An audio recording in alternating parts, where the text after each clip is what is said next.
And when we were digitizing the fleet, there was a big strategic effort in the organization, and it was really important. And a lot of companies that we work with are digitizing their capabilities, right? Enterprise solutions, processes.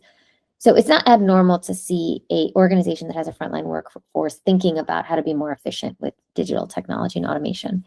In this case, this was a big one, right? Whereas people used to have these like notebooks that said, here's your route for today. We were like, actually, no, let's move to a tablet. And the tablet could then be, adaptable, it's dynamic. If something changes, if there's weather conditions, if route changes happen, you can push it to people and you're not relying on the binder that they receive at 2 in the morning. And that was something that existed way before I joined, and it still exists.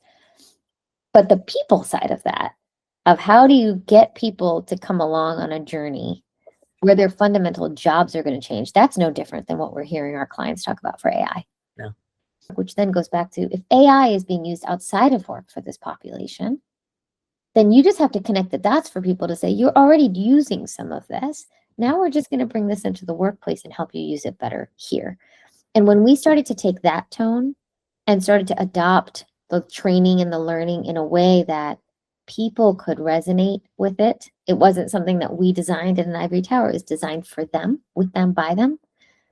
You saw the adoption. You saw the comfort increase.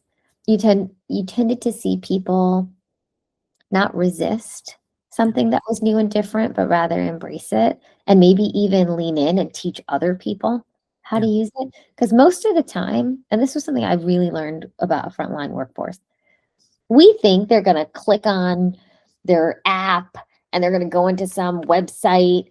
When they need help, they're super analog. And by analog, I mean they turn to the person next to them and they say, hey, I need some help with this. Do you know what to do? Yeah.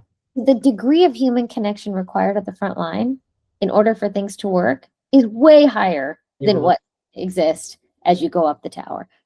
And they're really good at figuring things out together and sharing knowledge. And so when we made that the way to learn, lean on each other, work together, figure it out, ask questions, have a pilot who's sitting at the front who you can ask questions to because they're in charge of this, it makes such a difference because they're not relying on some booklet or manual, but they're relying on each other. I think that's the biggest tell when you're trying to change the way a frontline workforce works, that you have to work with them and have somebody there to support them on the front line and not onto them. Yeah.